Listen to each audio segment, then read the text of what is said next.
Good morning, good afternoon, good evening, and welcome to today's Caffeine for the Soul. And if you like these little brief conversations we have each week on this podcast, I encourage you to check out my YouTube channel. And there's a longer conversation called A Deeper Conversation About Grounding that I think you'll really enjoy. Today, I wanted to talk to you about an experience I had recently in London that was kind of disruptive for me, but in a really, really lovely way. So I had an amazing trip. I was teaching. There's a big annual talk I do each year at St. James in Piccadilly Circus. And, I was working with a small group, and I was having just the most beautiful experience. And it felt like I was in that gorgeous state of flow where everything is just happening. You almost can't believe it's your life. Now, honestly, nothing amazing was happening on paper, but my experience was so light and alive and connected and gorgeous. And I phoned a friend because I was almost overwhelmed with goodness. I don't know if you've ever gotten that, but it was like, I can't handle it being this good. I think they call it the upper limits problem, but I could. I wanted to talk it through. And so I was talking with my friend Mavis Card, and she's been a dear friend and mentor. And, a lot of you know I talk about her and her wonderful book. It's That Simple, a user's manual for human beings. And I was explaining to her this experience I was having. And she said, "Oh, you finally realized you're enlightened." And I freaked.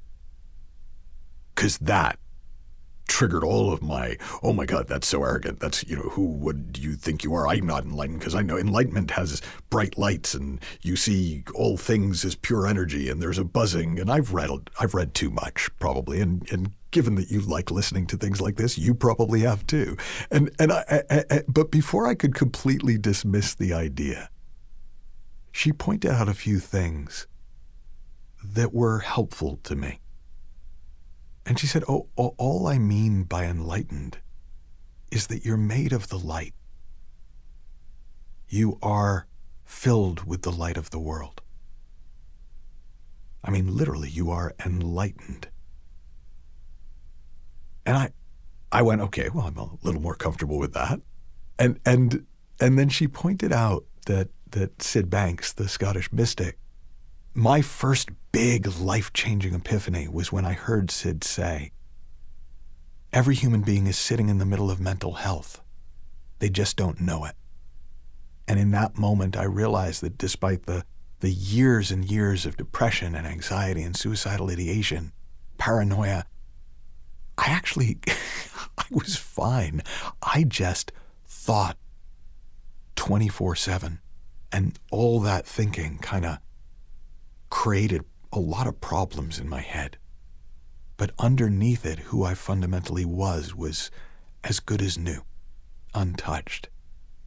And she reminded me that another thing that Syd said that I had just dismissed was, everyone is enlightened. They just haven't noticed. Everyone is enlightened. They just think a lot. And so they notice their thinking instead of who they are. And once again, it opened me up to a possibility that I shut down because it was too beautiful to believe. It was too... at first I thought it was arrogant, and then I thought, well, it's just not true because I haven't had a particular experience. And then I realized, well, no, I haven't had an experience like experiences I've read about. But I do know I'm made of the light. And often I can feel the light within. And I know you've had that experience. It may have been brief. You may have chalked it up to something else. But it's just true. It's what we're made of. And I started to look around. I was sitting at a cafe at a table outside and drinking coffee, and I started seeing all these enlightened people who just weren't noticing that they were made of the light because they were thinking. And they were thinking about this and they were thinking about that. And a lot of the time they were thinking about themselves and what was wrong with them and what was wrong with their lives and what they needed to do with their lives. And it started to look kind of real that we're all enlightened. We just haven't noticed. And then I thought, well, boy, I bet that means my wife is enlightened too. and my kids. And it was such a kind of wild thought that I could go home, and that when I got home, I would be living with an enlightened woman. I would be living with, well, not living with at this point, but spending time with enlightened children. And while I can't say that I can sit here and go, well, yes, I'm enlightened now and blah, blah, blah, blah, blah. What I can say is that there's something about being open to the truth of being made of light, to the experience of being filled with the light of the world, of knowing, as the mystics throughout the ages have said, you are that.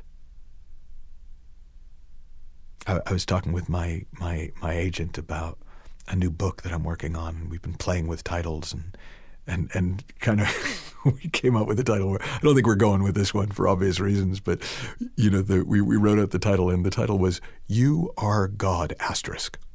And the asterisk was, but it's no big deal because so is everybody else. So what if you are enlightened? You just think a lot, and so you tend not to notice. What if every human being that you meet is enlightened? They just haven't noticed yet.